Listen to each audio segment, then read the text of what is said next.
Okay, so this video I'm going to talk about my Farmertec G888. I primarily use this saw for cutting the firewood logs in half. Cutting about 3/4 of the way through so I can just hit it one time with the splitting maul. And it just makes loading and splitting them with my wood splitter a lot quicker. My wedge on my wood splitter is only about 6 inches tall. It's like a thin wedge. So cutting the logs in half just makes it much quicker when I'm actually going to split, and then also when I'm throwing them in the truck to haul up to my house here. So it's been ported. I'll run over the numbers here first real quick, then I'll talk about the piston swap and all of that. So 94 exhaust roof, 118 on the transfers, and 76 on the intake. I didn't enlarge the intake at all. I just cut the skirt off of the other 3120 piston. This is a 3120 piston right here, and this is the one that came with it. So you can see that the skirt is longer. If you're going to do this, you're going to need to cut the skirt off to match what this one is, because it won't clear the crankshaft. So that's the first thing. The other thing is I can only run the upper ring, because if I ran this lower ring, then it comes down into the roof of the intake. So can't do that. So you can see this piston's a good bit taller. I think it's about 2 millimeters taller. So I took all of that material out of the chamber, and then I cut the chamber a little bit too much, so I had to run no gasket on this build. And that's, if you're gonna do this, that's pretty much the max that you can do, because the top of the intake is about like right here, you know, relative to that top ring. So you couldn't really take any material off the base. The combustion chamber on this saw is pretty big. So even cutting that much out of the chamber with this other piston, the compression isn't super high. It's not too difficult to start. It probably has about 200 pounds of compression with that single ring. I didn't really widen the exhaust that much, because the other piston, you can see, actually I drew it on here. So this is the bottom of the skirt.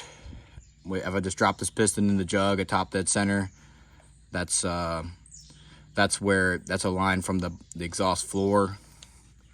And then this is the width of the exhaust. So this piston, the one that's in there right now, is a coated piston, 3120 piston from the Duke. And you can see I can go quite a bit wider on the exhaust if I use this piston, but I figured I'm going to save this one for this winter when I get another cylinder as backup, and then I'm going to do more stuff to this one and see if I can get more power out of it. It's got plenty of power as it is right now, but I figure might as well try to get a little more. I want to get a second one, another 880 that I'm going to use for milling. But yeah. Oh, other thing is so the only OEM part that's in this saw is a tapered wrist pin OEM. You can see it's tapered a little bit there. This is the one that came out of it. I don't know the weight, but this one is lighter.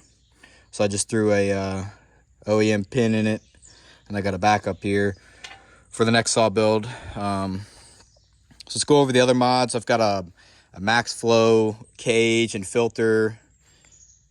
This cover is actually for my 440. It comes with a cover when you buy a max flow kit. This cage is actually off of my 661 when I bought a new cover for it. So that cage is from that. This works okay. At some point I want to get the actual max flow cover system for this one, because this is not quite perfect, but it's good enough. It's a lot better than what it comes from the factory with. Plug the decomp, don't need that. The one issue that I've had with this saw is this was one of the first ones that they came out with. I don't know if they fixed this issue, but behind this cover right here, the tank was leaking, the oil tank was leaking. There was like some little pinholes in the casting, so I just epoxied them up, and that's been working fine so far. So this was my original free muffler mod. You can see it's pretty open, but the problem with this is, since I'm only mainly just cutting logs in half, with those two ports kind of coming out like this, you know, the rebound from that exhaust was coming up and hitting my hand and making my hand hot.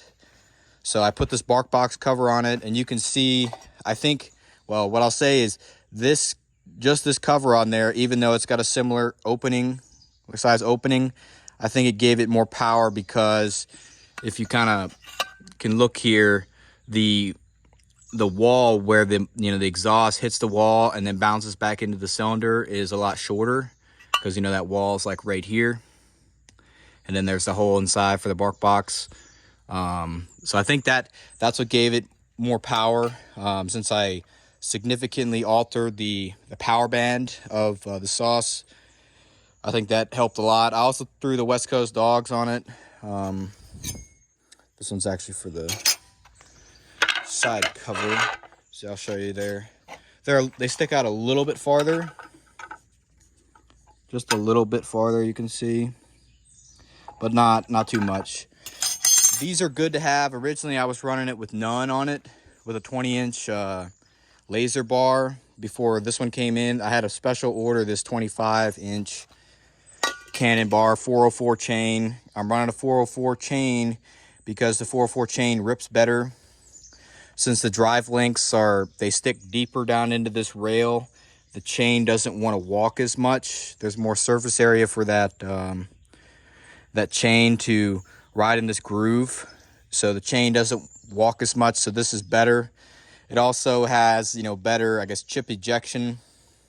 You know, it helps pull those long, you know, really long noodles out better with the 404 chain.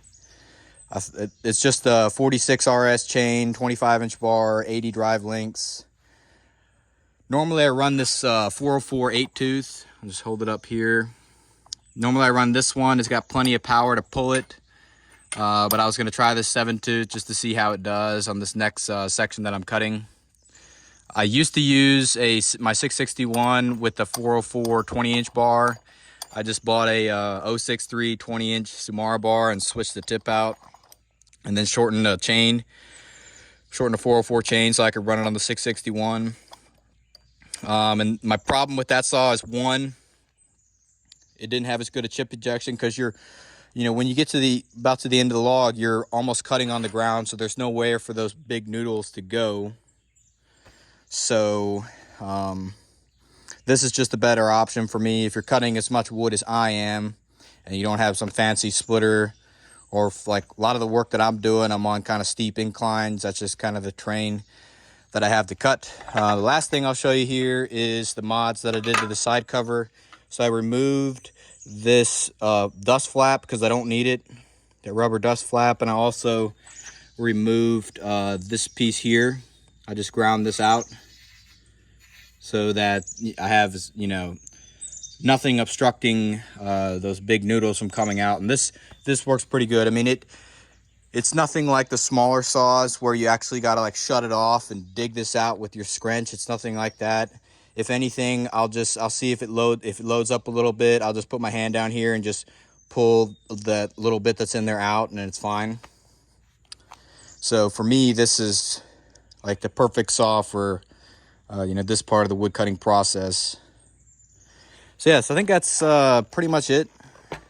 Only other thing is this Elasto start broke on me. I need to replace that, but you know, it still works. So I'm just going to continue running it till I have time to fix that. So yeah, so hope you enjoyed a little information on this Farmertec 880. Thanks for watching.